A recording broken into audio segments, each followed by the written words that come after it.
la Guerra Fría.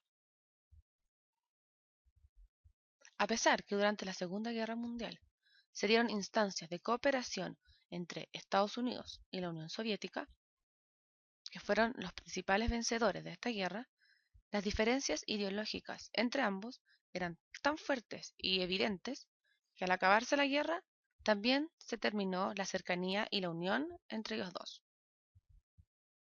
Se enfrentaba el comunismo al capitalismo, es decir, por una parte estaba el socialismo soviético que se enfrentaba al liberalismo norteamericano. Se dio entonces un periodo de permanente tensión entre estas superpotencias, mientras cada una de ellas levantaba un manto de influencia sobre una mitad del mundo mediante diversos medios y formas, por ejemplo, por la intervención política, el apoyo económico a los países, la propaganda, etc. Esto hizo que fuera difícil mantenerse al margen de la Guerra Fría. De esta manera podemos decir que lo que caracterizó a este periodo fue la presión de una lógica de bloques, en la que se era partidario de uno o del otro. Algunos aspectos importantes en la consolidación de estas distintas áreas de influencia fueron la formación en 1948 de la OTAN en el caso del bloque occidental, es decir, la organización del Tratado del Atlántico Norte y del Pacto de Varsovia en 1955 para el bloque soviético. De esta manera, podemos decir que la Guerra Fría fue un periodo que duró casi medio siglo de relaciones internacionales marcada por las tensiones permanentes entre estos bloques ideológicos, entre Estados Unidos y la Unión Soviética, y los respectivos países que se alinearon a cada superpotencia. Esta tensión se extendió a todo el mundo, a tal punto que ningún país pudo sustraerse de sus efectos. Algunas de las características de este periodo conocido como Guerra Fría son el orden mundial bipolar, que como ya dijimos, caracterizado por la existencia de estos dos bloques ideológicos, el fuerte armamentismo y la carrera armamentista, ya que Estados Unidos y la Unión Soviética emplean mutuamente su enorme industria de armamentos como herramienta política de disuasión, con la constante amenaza, además, de las armas nucleares.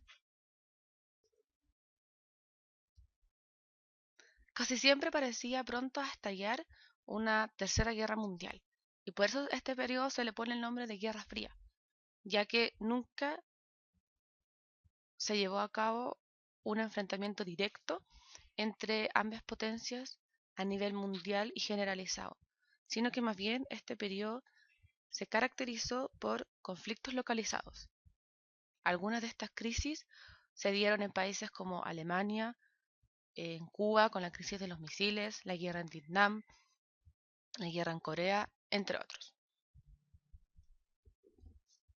Tenemos el escenario de una Europa en ruinas tras la Segunda Guerra Mundial y ocupada militarmente por un importante contingente de tropas soviéticas y estadounidenses. Estas grandes potencias iniciaron el proceso de consolidación de su poder a nivel mundial.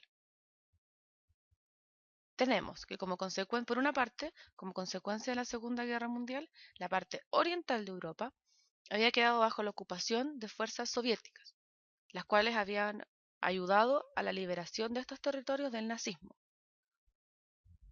por lo que pronto conformaron democracias populares de carácter socialista. Y por el otro lado, Estados Unidos asumió como tarea principal la contención del avance del comunismo. Este principio de contención se había expresado en su política exterior basado en la doctrina Truman, que buscaba, como ya dijimos, contener el avance del comunismo a través de la ayuda directa a los países contrarios al comunismo. Toma el nombre de doctrina Truman del presidente de Estados Unidos, Harry Truman.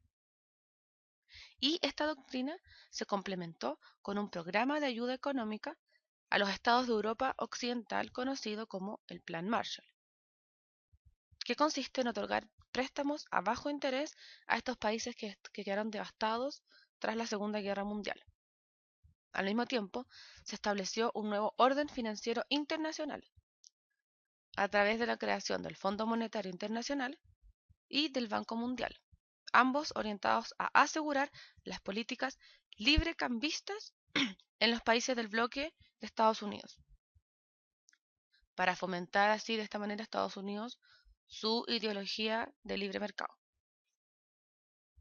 Por su parte, la Unión Soviética consiguió recuperarse económicamente después de la Segunda Guerra Mundial con la implementación de estrictos planes quinquenales, lo que le permitió establecer y poder de esta manera dar cooperación económica a los países de su área de influencia. La alianza económica y comercial entre los países de Europa Oriental y la Unión Soviética se formalizó con el establecimiento en 1949 del Consejo de Ayuda Mutua Económica, CAME, que buscaba promover la producción industrial, el comercio de bienes de consumo y la producción y distribución de electricidad entre los países miembros del bloque oriental. Como dijimos, la Guerra Fría se caracterizó por conflictos localizados más que una guerra generalizada entre los dos bloques. Ahora vamos a ver algunos de estos conflictos y los más importantes.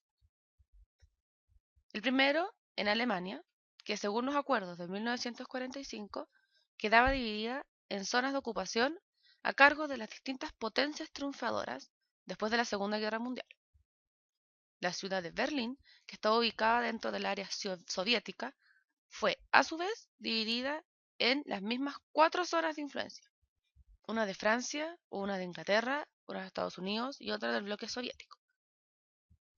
Si bien estaban prevista la creación de un Estado alemán único, en 1948 las zonas estadounidenses, la británica y la francesa se unieron y crearon la República Federal Alemana, a lo que la Unión Soviética respondió creando la República Democrática Alemana. La fuga masiva de personas desde el sector este,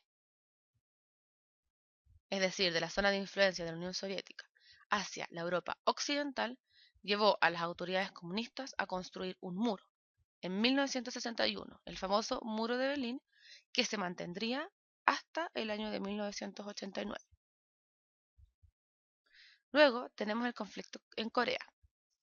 Tras la rendición de Japón en la península de Corea, se establecieron dos administraciones, una comunista y otra pro-occidental, bajo la protección de la URSS y de Estados Unidos respectivamente. En 1948 se establecieron dos repúblicas separadas.